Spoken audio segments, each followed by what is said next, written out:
یہ امام حسن کی پر پوتی ہیں، حضرت امام حسن کی، اور ان کے شاگرد کون ہے معلوم ہے؟ انہوں نے کس کو پڑھایا؟ جیسے قاری صاحب نے ان کو پڑھائی، یہ حافظ قرآن بن گئے، ٹھیک ہے؟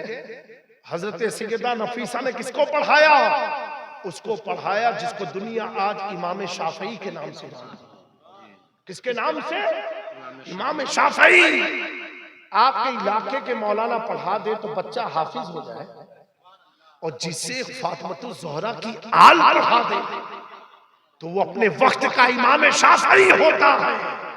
اگر امام حسین کے پر پوتے پڑھا دے تو وقت کا پڑھنے والا بچہ امام اعظم ہوتا ہے، اور امام حسن کی پر پوتی جسے پڑھا دے پڑھنے والا بچہ امام شافعی بنتا ہے۔ میرے دوستو، حضرت امام شافعی نے وصیت کی تھی کہ جب میرا انتقال ہو جائے تو میرے جنازے کو سیدہ نفیسہ کے دروازے پر لے جا کے رکھ دینا۔ اہل بیت ہیں، آل رسول ہیں، ان کے دروازے پر رکھ دینا۔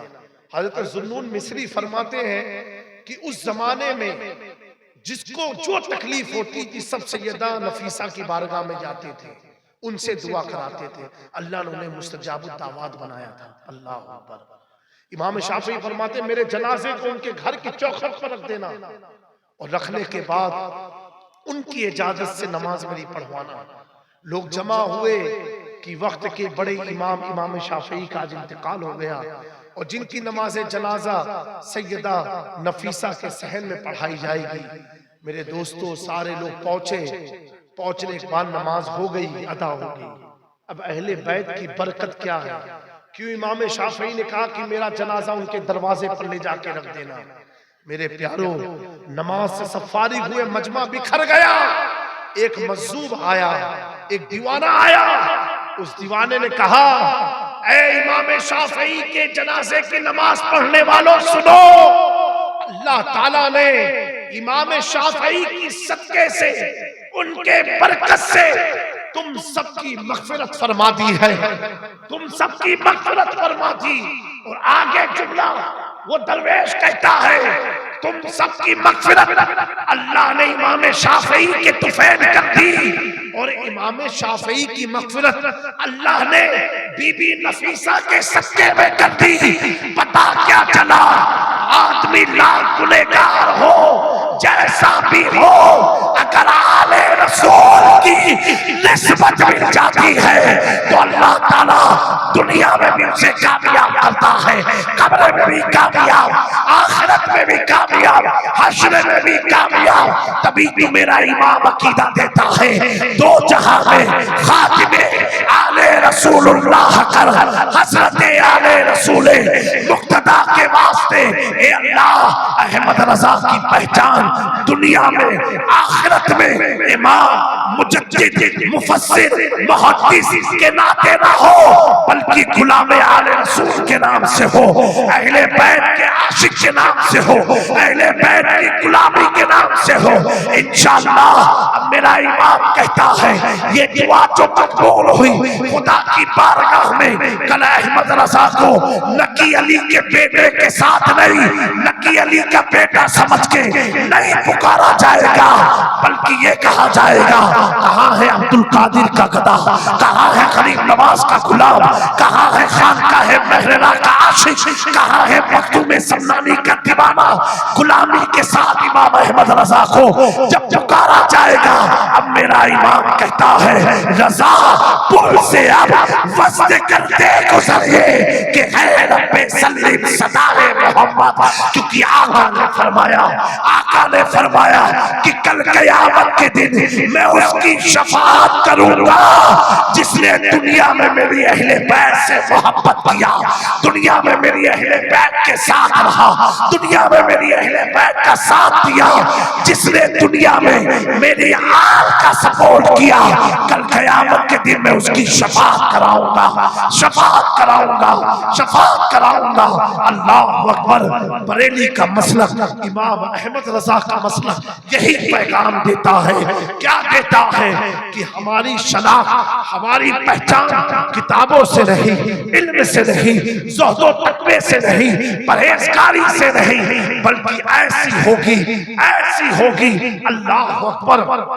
میرا امام کہتا ہے کہ کل قیامت کے دن امام احمد رضا اپنی کتابوں کو نہیں، اپنے فتاووں کو نہیں، اپنی تصنیفات کو نہیں، اپنے تقوی کو نہیں، اپنی عبادت کو نہیں، بلکہ یوں کہتا ہوا نظر آئے گا تیری سرکار میں لاتا ہے رضا اس کو شفیع جو میرا غوث ہے اور لاڈلا بیٹا تیرا کیا دبے جس پہ حمایت کا ہو پنجا تیرا. شیر کو خطرے میں لاتا نہیں کتا تیرا. اللہ تعالیٰ اس مدرسے کو خوب عروج عطا فرمائے، ترقی عطا فرمائے، اہل سنت پر تا ابد سلامت رہے. ان بچوں کے ایمان اور عقیدے کی اللہ حفاظت فرمائے اور خلوص و للہیت کے ساتھ دین متین کی خدمت کی توفیق عطا فرمائے. میرے پیارو، اس علاقے کے ایک عالم نے ایک بیان میں کہا تھا کہ سنو اے نوجوانوں، ڈی جے وغیرہ سے اپنی شادی کا آغاز مت کرنا، یہ بہت بڑی خرافات ہے، بہت بڑی خرافات ہے. چند منٹوں کی لذتوں کے لیے تم اپنی نسل کو برباد کر رہے ہو، اپنی آنے والی جنریشن کو برباد کر رہے ہو. بہت تمہیں اگر شوق ہے ڈی جے بجانے کا، میں تمہیں ایک مشورہ دیتا ہوں، مائک کا انتظام کرو اور کسی اچھے ناخواں کو بلاؤ. 10-15 ہزار روپیہ تم خرچ کرتے ڈی جے کے لیے، ایک اچھی سی لاری رکھو، اس پر ٹھیلے پر شاندار مائک لگواؤ، ایک ناخواں کو بلاؤ، اس کو نذرانہ دو اور نعت پڑھتے پڑھتے آپ کی شادی کا جلوس نکلتا رہے، جلوس نکلتا رہے.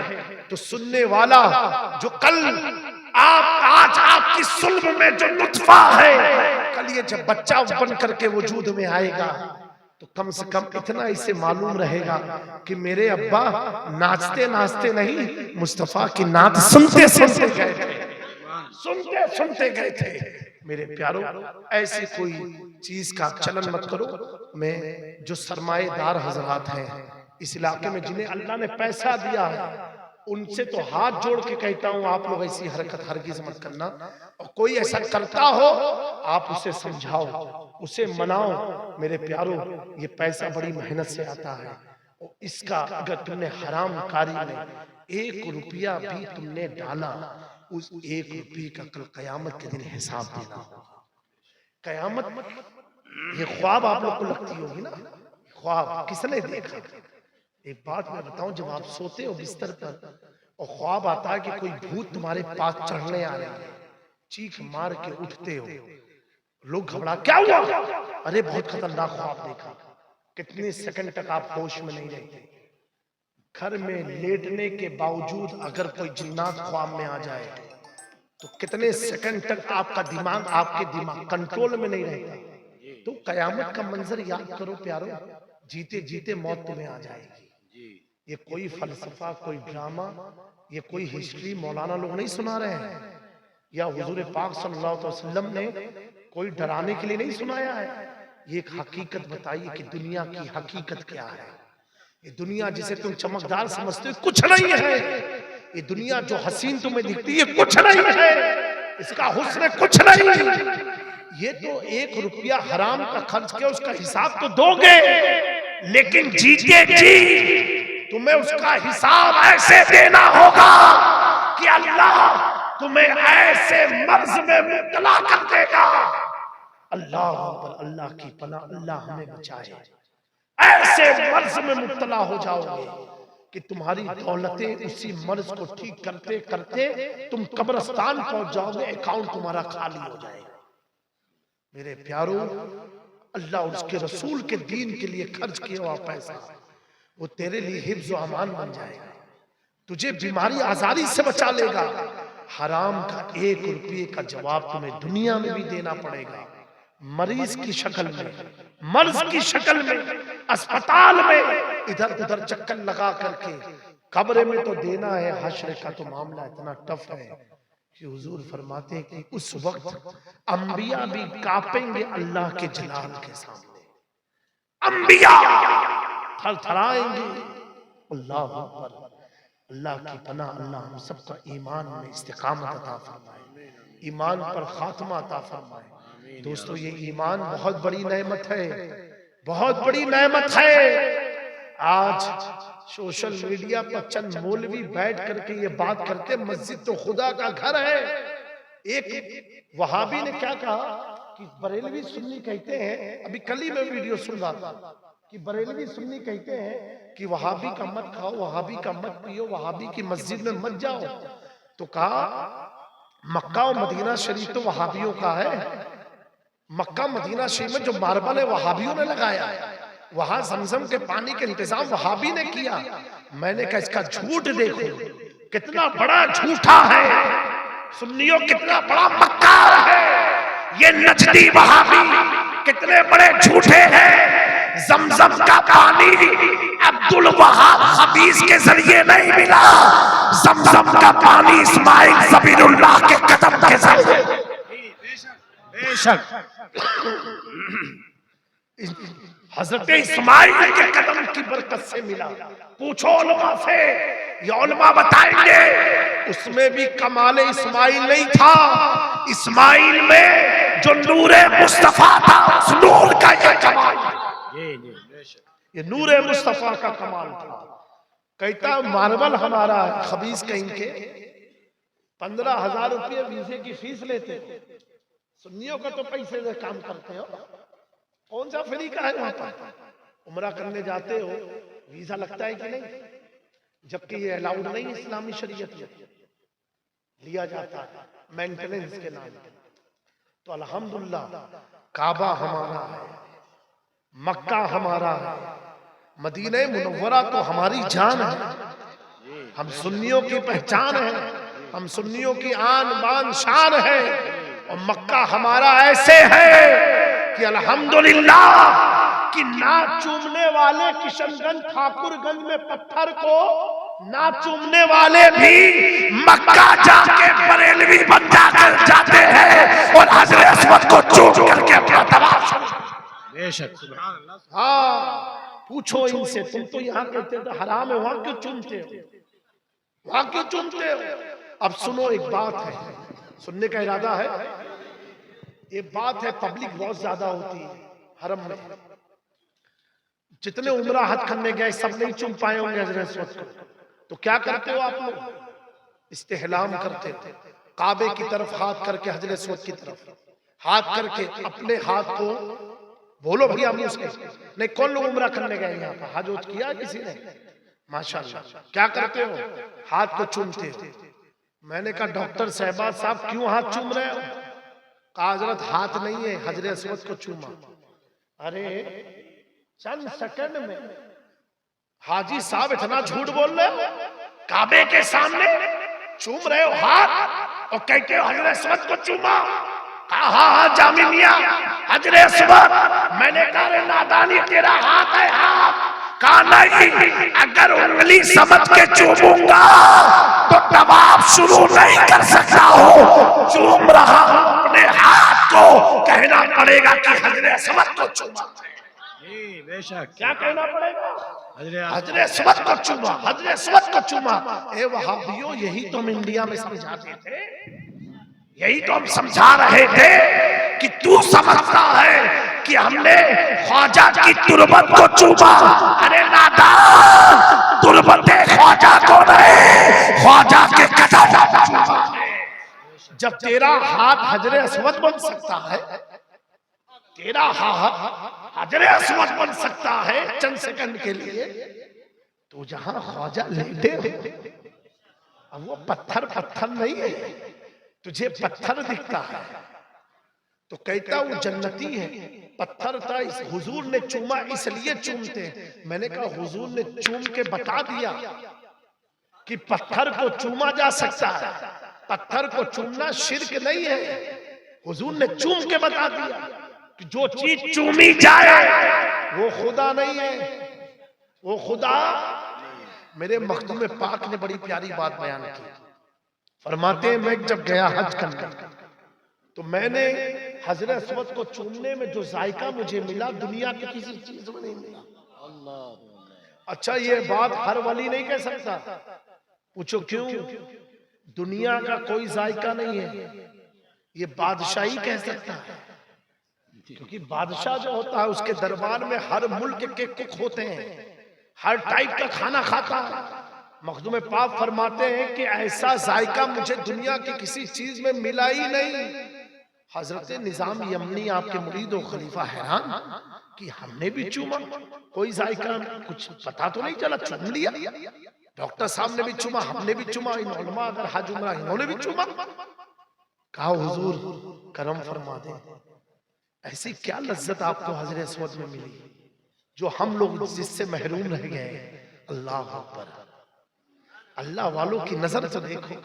حضور مخدوم اشرف جہانگیر سمنانی فرماتے ہیں اے نظام یمنی، تم نے سوچا کہ میں نے حضرت اسود کو چوما؟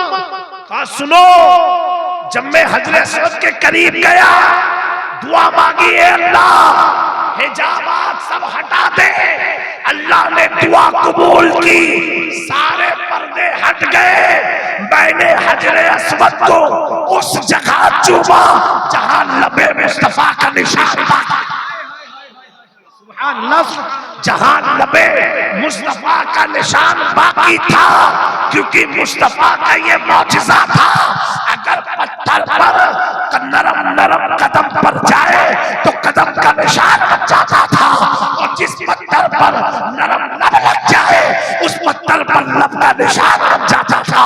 میں نے کہا اے اللہ، لوگ پتھر کو چومنے آئے ہیں، میں اس پتھر پر لب مصطفیٰ کو چومنے آیا۔ سبحان اللہ، سبحان اللہ۔ یہ اللہ والے ہوتے ہیں، یہ صوفیاء ہیں۔ دیوانے کی نگاہ کیا شعر ہے؟ نہیں، دیوانہ نہ جانے کہاں دیکھ رہا ہے، دیوانہ بہت سوچ کے دیوانہ ہوا ہے، دیوانہ نہ جانے کہاں دیکھ رہا ہے۔ ہمیں لگتا ہے پتھر دیکھا، مخدوم پاک کہتے تھے پتھر میں لب مصطفیٰ کو دیکھا، لب مصطفیٰ کو دیکھا۔ حضور کی محبت عین ایمان ہے، دین کی شرط اول ہے، اگر اسی میں خامی ہے تو ہر چیز نہ مکمل ہے۔ علامہ اقبال نے کہا تھا کہ محمد سے وفا تو نے تو ہم تیرے ہیں، یہ جہاں چیز کیا لوح و قلم تیرے ہیں۔ اپنے بچوں کو حافظ قرآن بناؤ، عالم دین بناؤ، اپنے علاقے کے مدرسے کو مضبوط بناؤ، اور علماء سیمانچل سے ملتمس ہوں ایک جٹ ہو کر کے۔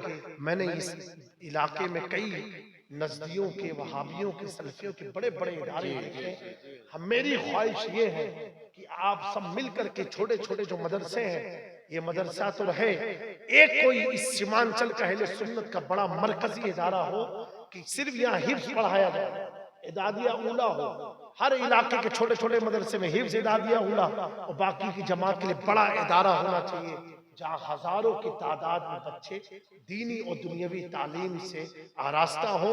اور ساتھ ہی ساتھ آج کی سب سے بڑی ضرورت یہ ہے، علماء اکرام سے ملتمس ہوں، اگر انہوں نے بی اے وغیرہ کی ڈگری لیا ہے کالج یونیورسٹی سے، یا 10ویں 12ویں پاس کیا ہے، ہائی اسکول انٹر کیا ہے، تو میں چاہتا ہوں، میری دلی خواہش ہے وہ علماء اکرام اہل خیر حضرات ان کی مدد کرے، اگر ان کے پاس پیسے نہ ہو، ہمارے علماء وکیل بنے، ہمارے علماء لائر بنے۔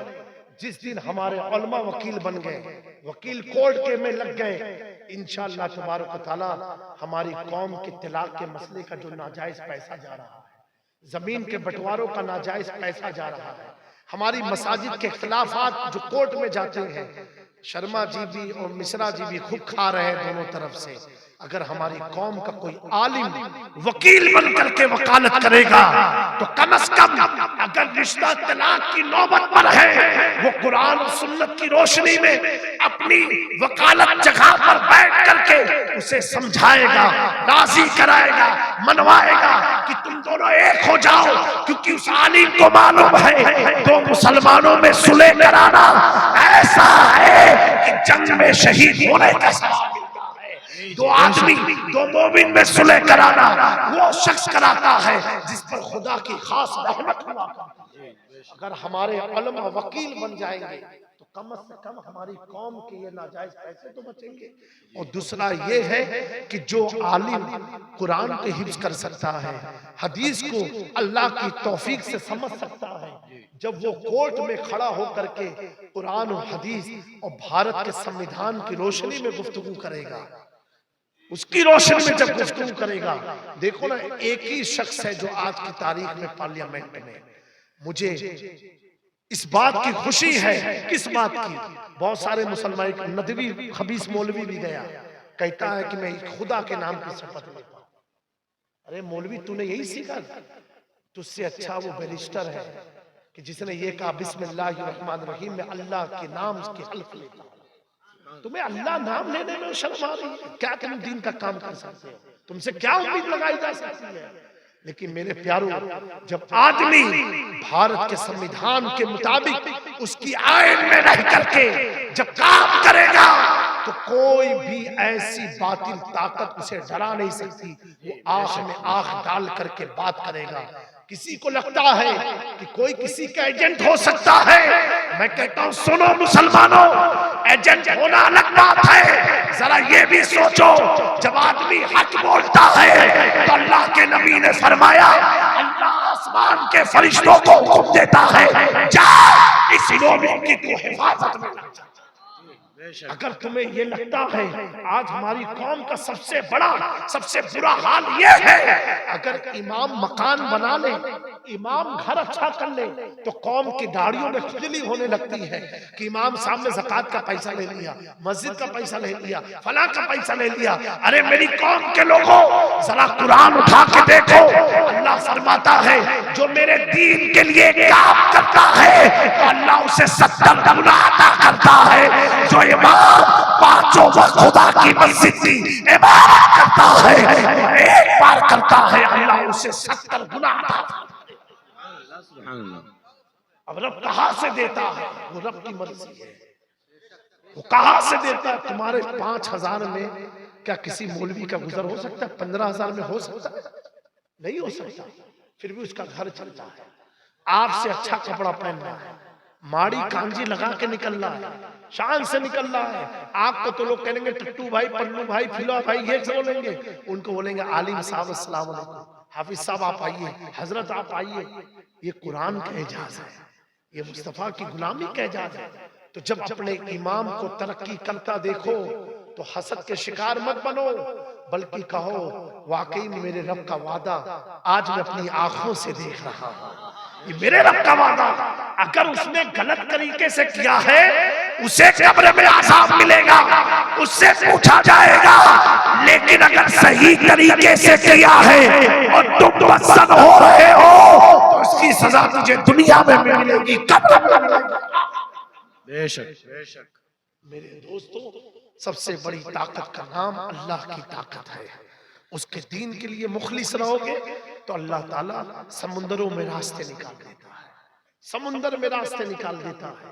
اور اس کے دین کے لیے مخلص نہیں رہو گے، پوری زندگی بھیک مانگنے سے بھی پیٹ بھرتا نہیں ہے۔ میرے پیاروں، آج ضرورت ہے ہمارے علماء وکیل بنے، وکالت سیکھیں، اس سے کیا ہوگا؟ ہماری سماج کی بھلائی ہوگی، ہماری قوم آگے جائے گی، کیونکہ ملک کے حالات بہت خراب ہیں، اتنے بدتر ہیں کہ ابھی اوقاف کی بل جو یہ لوگ پارلیمنٹ میں پاس کرنے جا رہے ہیں، یہ پاس ہونے کے بعد یہ مسجد جو آج تم خالی کر کے پڑے ہو نا، اس مسجد میں اوقاف کا کوئی حکم نہیں لگے گا، حکومت جب چاہے گی اسے گرا دے گی۔ یہ کوئی ڈرانے کی بات نہیں ہے، ایک دیوانہ جو بولتا پارلیمنٹ میں ڈرا نہیں رہا تمہیں، وہ حقیقت بتا رہا ہے ان کے منصوبے کیا ہے۔ آپ دیکھو گجرات کا، دیکھنا دوارکا ڈالو، دوارکا ڈالنا گوگل میں یا یوٹیوب پر ڈالنا، بڑی بڑی پرانی پرانی درگاہیں جو 600 سال 700 سال پرانی، بڑی بڑے مقبرے، بڑی بڑی مساجد کو ایک ایک رات میں گرا دیا۔ وہ کیسے پورے علاقے والے کو جو مسلم بیلٹ تھی وہاں پر ان سب کو بلایا پولیس اسٹیشن پر، اور بلانے کے بعد کہا کہ تم لوگ آؤ، تم سے کچھ بات کرنی ہے۔ 126 لوگ گاؤں کے گئے، ان سب کو جیل میں ڈال دیا اور پورا بلڈوزر گروا دیا۔ سونا جنگل رات اندھیری چھائی بدلی کالی ہے، سونے والے جاگتے رہیو چوروں کی رکھوالی ہے۔ دوستو ہاتھ جوڑ کے کہہ رہا ہوں تفرقے بازی میں مت پڑو، سنیت میں اتحاد رکھو۔ وہابیوں سے میں کہوں گا مر جانا، ان سے ہاتھ مت ملا۔ یہ جو نبی کا غدار ہے وہ ہمارا وفادار ہو ہی نہیں سکتا. اور میں جامی کہتا ہے پوری زندگی کہتا رہے گا اگر میں تنہا رہ گیا پھر بھی کلمہ کی بنیاد پر بھی وہابیوں سے ہاتھ نہیں ملا سکتا, ان رافضیوں سے ہاتھ نہیں ملا سکتا, ان خارجیوں سے ہاتھ نہیں ملا سکتا, ان سلفیوں سے ہاتھ نہیں ملا سکتا. ارے اس کا وجود ناپاک ہے جو مصطفیٰ کا کلمہ پڑھ کے مصطفیٰ کی گستاخی کرتا. اس حرامی سے ہمارا کوئی تعلق نہیں ہو سکتا. لیکن اتنا یاد رکھنا کہ اپنے علاقے میں ایسوں کو آگے بڑھانا مضبوطی سے, جو پیسے سے عیاشی نہ کرے, جو تمہارے ووٹ کے بل پر عیاشی نہ کرے, بلکہ ووٹ لینے کے بعد اگر اس مسجد پر کوئی انگلی اٹھانے کی کوشش کرے تو انگلی اس کی کاٹ کے رکھ دے. ایسے لیڈر کو تیار کرنا. میرے پیاروں, ہمارے جو حق ہیں وہ ختم کیے جا رہے ہیں. پھر بھی اگر آج ہم کھینے گٹکا پان مسالہ ڈی جے ناچ گانے میں رہ گئے, اللہ اکبر, یہ قبریں ہماری محفوظ نہیں رہیں گی, ہمارا وجود محفوظ نہیں رہے گا. اللہ تعالیٰ ہماری ان باتوں کو سننے سے زیادہ آپ کو عمل کی توفیق عطا فرمائے. آمین آمین. پیاروں, کوئی کسی کا وفادار نہیں ہوتا. جو آدمی ملک کا وفادار نہ ہو, آپ سے کیا وفاداری کر سکتا ہے؟ وفادار وہی ہوگا جو اللہ اور اس کے رسول کا وفادار ہے, جو اللہ اور اس کے رسول کا وفادار ہے. میرے امام نے تو تیور دیا تھا جب وہابی بک رہے تھے, جب وہابی پاؤنڈ اور ڈالر میں بک رہے تھے, جب وہابی بادشاہوں کے قصیدے لکھ رہے تھے, انگریزوں کی حکومت کے ترانے پڑھ رہے تھے, اس وقت میرے امام نے کہا تھا کرامت ہے اہل دولت پڑے اس بلا میں میری بلا, میں گدا ہوا اپنے کریم کا, میرا دین پار ہے نہ نہیں. اپنے بارے میں بتایا احمد رضا بادشاہوں کا قصیدہ لکھنے نہیں آیا, احمد رضا تو مصطفیٰ کی صرف گیت گانے آیا ہے, مصطفیٰ کی شان بیان کرنے آیا ہے. اور جب کسی نے پوچھا احمد رضا تمہاری حقیقت کیا ہے, تمہاری ریئلٹی کیا ہے, تو کہا کوئی کیا پوچھے تیری بات رضا, کتے تجھ سے کتے ہزار پھرتے ہیں, اس گلی کا گدا ہوں میں جس میں منگتے تاجدار. سبحان اللہ سبحان اللہ. نعرہ تکبیر, نعرہ رسالت, حضور جامی اشرف صاحب قبلہ, نعرہ تکبیر, نعرہ رسالت. سمجھے میری بات کو آپ لوگ؟ اللہ تعالیٰ اس پر عمل کی ہم سب کو توفیق عطا فرمائے. اور یہ اتحاد کا کام ہمارے علماء سے شروع ہو سکتا ہے. ہمارے ائمہ کے کونسل بنے علاقے میں سارے سنی امام ایک پلیٹ فارم پر, کوئی دائیں بائیں نہ جائے. بھلے ہم نے تو حالات کو دیکھتے ہوئے آج آپ کو ایک بات بتا رہے ہیں, 2 سال سے ہماری خانقاہ میں قوالی نہیں ہو رہی ہے. جو ہمارے جڑے ہوئے لوگ ان سے پوچھو, نہ تو ہمارے خنباز شریف میں بڑی دھوم سے قوالی ہوتی ہے. 2 سال سے رئیس ملت نے بند کرا دیا, صرف اس لیے جو قوال کو بلاتے تھے وہ قوال نے گانا گایا پکچر میں جا کر. حضرت نے فرمایا جو علی کے نام پر ہم سے کما کے جائے فیو پکچروں میں گانا گائے, ایسے قوالوں کو ہم اسٹیج پر بلائیں گے نہیں, قوالی بند کر دی. کیوں؟ ہم چشتیوں کا مشرب ہے, ہماری روحانی غذا قوالی ہے. لیکن ہمیں معلوم ہے اگر محفل سما ہم سنیں گے تو لوگ کہیں گے جامی میاں جب اس قوال کو بلاتے تو ہم بھی بلائیں. تو ہمارے سامنے تو وہ انگوٹھی اتار کے پڑھتا, آپ کے سامنے تو چاندی سونا پہن کے پڑھے. تو جو آدمی خود حرام میں مبتلا ہو کیا تمہیں خدا تک پہنچائے گا؟ میرے دوستو, یہ دین کی وفاداری کے لیے بہت ضروری ہے. اپنے آپ سے انتشار کو ختم کر دین کی جب بات آئے, دین کی بات آئے تو سب ایک ہو جاؤ.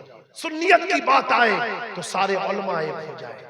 کیونکہ جتنی سنیت آپ کی ہے اتنی ہماری ہے, اتنی ہم سب کی ہے. اور ایک دوسرے عالم ایک دوسرے کی تائید کرتے ہوئے نظر آئے. علماء کا ایک گروپ تیار ہونا چاہیے, علماء طے کریں. آج یہ حکومت چاہتی ہے مدرسے کو بند کر دیا جائے, ان علماء کو جیل میں ڈال دیا جائے. میرے پیاروں, لیکن انہیں یہ نہیں معلوم ہے یہ دین اسلام ہے. اور بھارت کسی راجہ کا نہیں خواجہ کا دیش ہے. بھارت صوفی سنتوں کا دیش ہے.